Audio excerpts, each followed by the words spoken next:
Well, hello, first graders. It's Mr. Dale here. Let's just talk about the topics and the themes for the week of January 20th to the 23rd.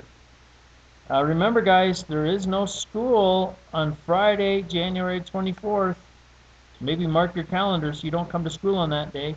But we will not have school on Friday, January 24th. You guys get that day off. But for the rest of the week, we're going to be reading the story Snakes by Francis Minters.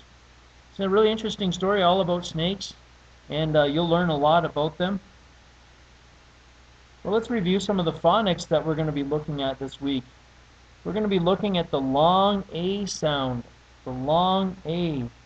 And that long A is made by putting an E at the end of our words. That will make this A long. All right, let's look down here. We got the word here, tap. Like tap on the computer button.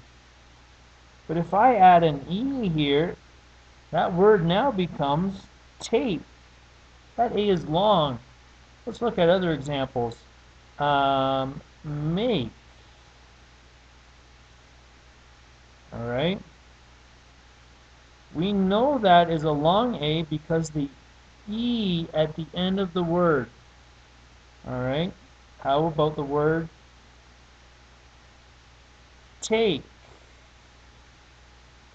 There we go. Okay.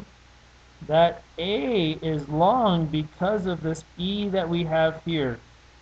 So when we see an E at the end of the word, we know that the vowel before the consonant is long.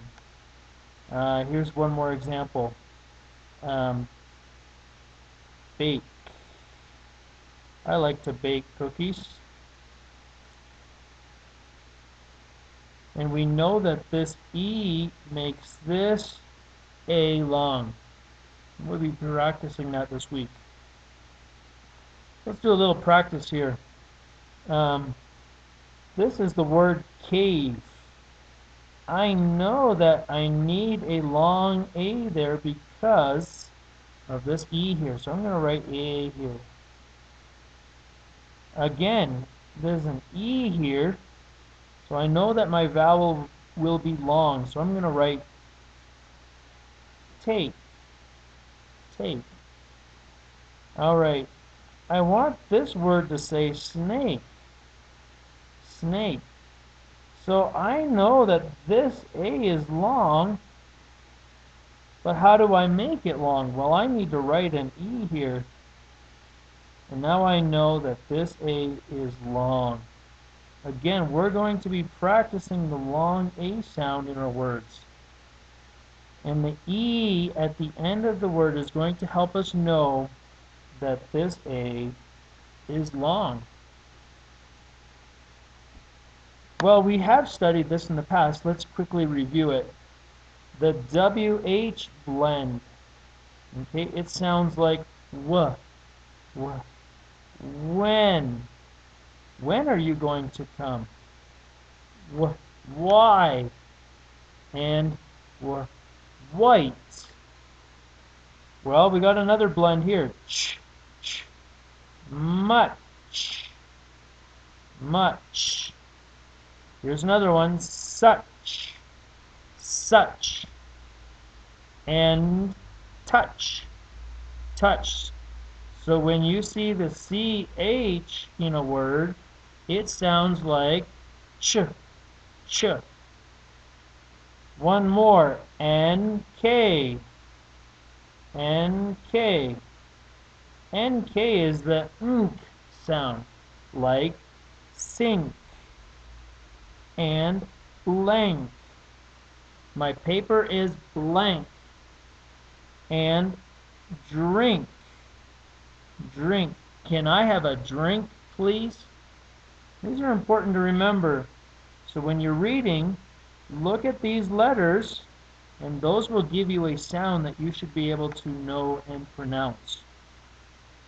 Well, we have studied this before, but let's kind of review it.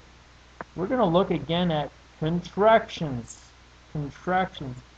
Contract means to make something smaller. So when you see the word contraction, you're thinking that you need to make something smaller, and that's what we're going to do. Well, let's look at this sentence here. It says, the snake can move.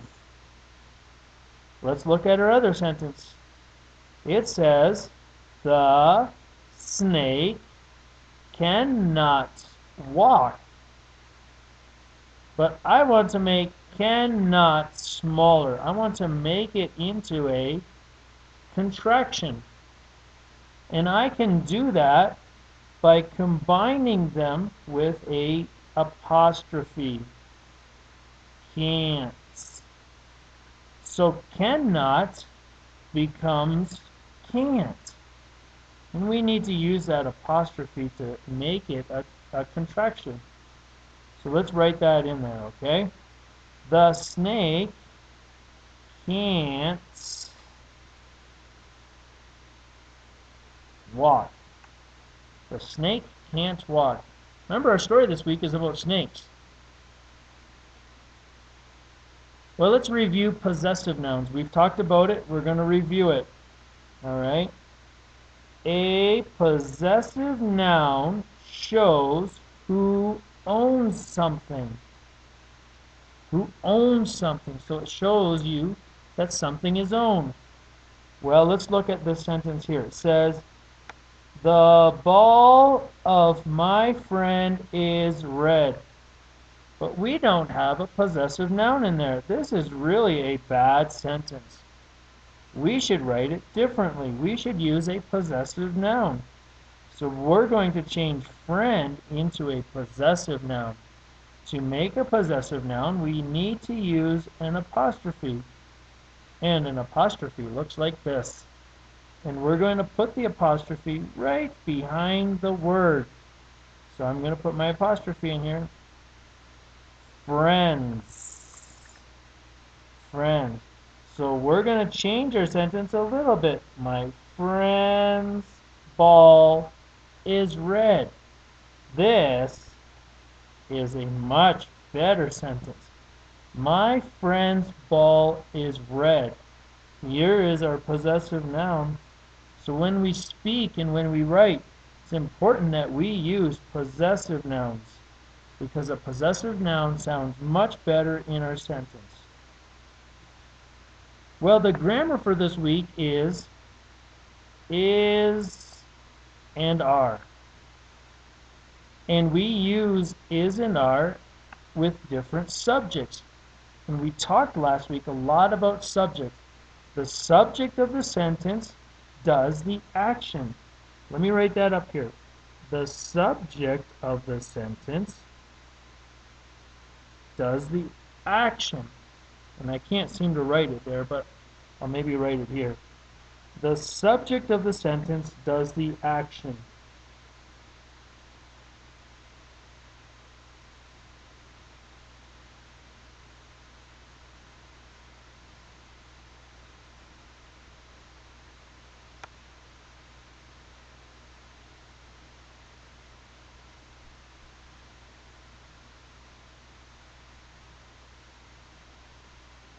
So the subject of the sentence does the action.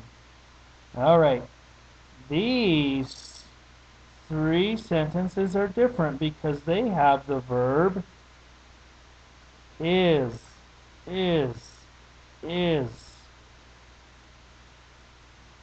He is my friend.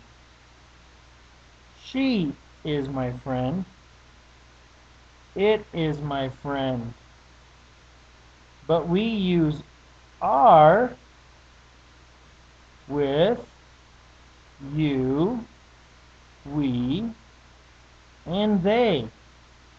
So when we speak and when we write, we're going to say, he is my friend, or he is, she is, it is. But we're going to use are with you, we, and they. Well, we use the verb am with I. So we're not going to worry about I this week. We're going to concentrate on he, she, it with is, and you, we, they with are. All right, this is just a brief summary of what we're going to be studying this week. And I hope that all of you have a great week. We'll see you on Monday.